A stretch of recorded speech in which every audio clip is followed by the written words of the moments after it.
Welcome to the deep dive. Today, we're getting into something, well, pretty universal. Something we all deal with. Our daily routines. Exactly. And we've got this really interesting source to work with today.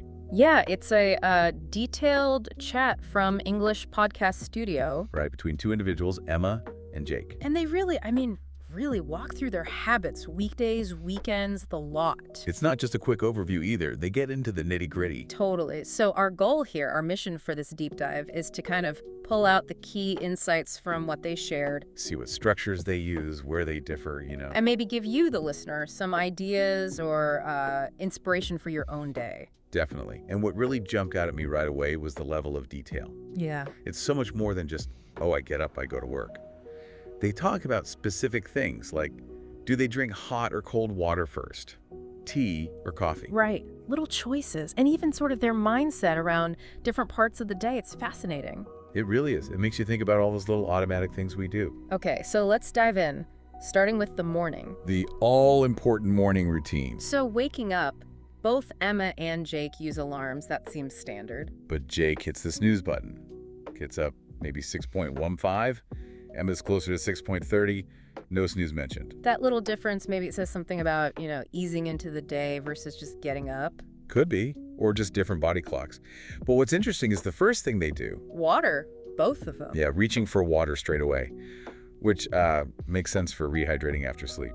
Then Emma does a quick stretch, like 5 minutes. Good way to wake up the body. Jake seems to head more directly to the bathroom routine. And their hygiene habits, they even detailed those. Emma brushes for the full 2 minutes. Good for her. And sometimes mouthwash.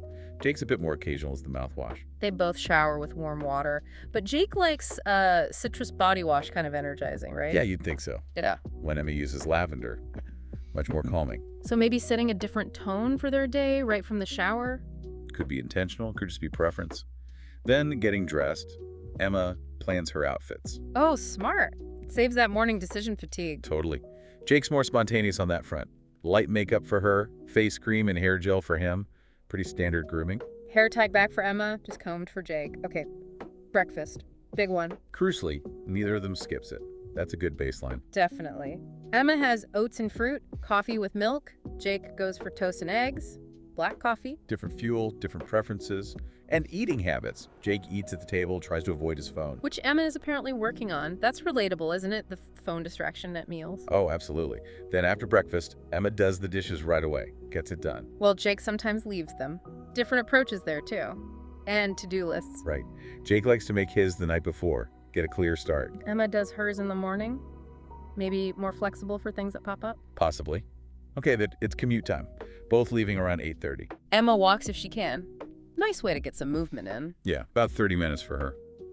Jake takes the bus, which is longer, maybe 45 minutes. And he uses that time productively listening to English learning podcasts.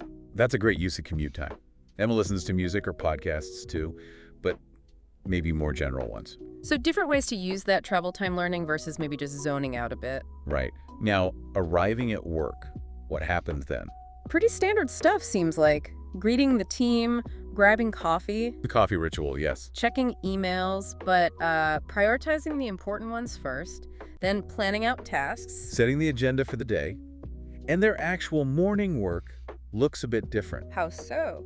Well, Emma seems to focus more on calls and planning early on, maybe more interactive stuff. Okay. Whereas Jake tackles reports and meetings, Yeah. perhaps more focused analytical work first thing. Interesting. And mid-morning breaks. Also different. Emma stretches, drinks water, focusing inward, maybe. Makes sense. Jake prefers to actually step outside, get a change of scene. Both good strategies, just different ways to recharge for a few minutes. Exactly. Then lunch, usually around 1 p.m. for both. Emma likes eating outside if she can. Later meals, maybe like salads or sandwiches. Jake often brings leftovers. Practical, saves money probably. And who they eat with differs too. Emma sometimes likes quiet time alone. While Jake often eats with coworkers, gets that social interaction. Shows different needs during the workday, doesn't it? Totally. Post-lunch, Emma might take a short walk. Good for digestion, clearing the head. Jake tends to check his phone then. The afternoon. Seems like the pace slows down a bit for both of them. Yeah, they both mention that. And the classic afternoon slump. Fought with caffeine, of course. Coffee for one, green tea for the other. And the tasks seem to shift too, maybe lighter things, emails, reviewing stuff. Yeah, less demanding work, perhaps. Afternoon breaks involve tea for Emma, snacks for Jake. Again, personal fuel choices. So end of the workday, Jake finishes a bit later, maybe 6.00, Emma around 5.0 or 5.3. And the feeling is similar, tired, but generally relaxed. Yeah, that sounds about right. Then the commute home, music for Emma again, sometimes silence for Jake. Different ways to decompress after the day. And sometimes they run errands on the way back, like grabbing groceries, integrating life admin. Makes sense. Okay, arrival home, big transition point. First thing, change into comfy clothes. That feels universal. Oh yeah, signal to the brain, work is done, washing hands, face, maybe a short rest. Then the inevitable quick check of the phone, social media. But they both seem aware of trying to keep it brief, like they know it can suck you in. Definitely. Dinner prep comes next, usually simple meals, they said. Stir fries, pasta. Yeah, nothing too complicated after a long day. And dinner itself, Emma watches YouTube. Jake watches something funny on TV. So screen time with dinner, but different kinds. And then cleanup, sometimes with music to make it less of a chore. Good tip. Right, the evening relaxation phase. Super important. Both enjoy just chilling out, reading, watching a series. Emma uses scented candles sometimes, engaging the senses for relaxation. Nice touch. Jake's into crime series, apparently. Okay, then the wind down. Starts around 9 p.m. Yeah, consciously slowing things down, trying not to think about work. Easier said than done sometimes. Tell me about it. Emma finds journaling helpful or listening to calming music. Jake focuses on dimming the lights, setting that sleepy atmosphere, That definitely helps signal bedtime is coming. and the pre-bed phone use. Yeah. The struggle is real. Yeah. They both acknowledge wanting to limit it. Emma mentioned a no phone after 10 rule she tries to stick to. Good discipline if you can manage it. Final steps before sleep. Usual stuff, brushing teeth, washing face, minimal skincare for both. Pre-sleep drink is just water. Jake reads a physical book before bed. That's often recommended, right? To disconnect from screens. Absolutely. Emma does some deep breaths.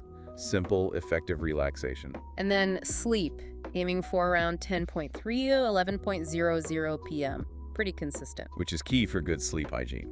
Different alarm sounds, though. Soft music versus a beep. Interesting little final detail. Okay, so that covers weekdays pretty thoroughly. What about weekends? Big difference, obviously. Much more relaxed pace. More fun. Sleeping in. That's a big one for most people. Definitely. Emma enjoys morning walks on weekends. Getting outside. Jake mentioned brunch with friends. Social connection time. Yeah, weekends seem to be about recharging, maybe trying new things sometime. But also allowing for just, lazy days, no pressure. Which are important too, but they also have some weekend rituals. Ah, okay. Like what? Things that help set up the week. Deep cleaning on Sunday seems to be a thing for both. Right. Getting the space reset, changing bed sheets, organizing closets maybe. And then Sunday evening, prepping for the week ahead. Meal planning, laying out outfits. Exactly. Making to-do lists, setting weekly goals. It's proactive. Reduces that Sunday night anxiety, maybe. Yeah, that makes a lot of sense. So looking across all of this, weekdays and weekends, what are some recurring themes or specific habits that stand out? Well, hydration is definitely one. Both seem conscious of drinking water throughout the day. Good habit. What else? Mindful eating, or at least the attempt at it. Try to put the phone away, eat slowly. The planning and organization piece seems strong too. The lists, the prepping. Definitely provides structure. Commuting habits are interesting too, using the time for learning versus relaxing. Shows how routine time isn't always dead time. Right. And the use of breaks during work.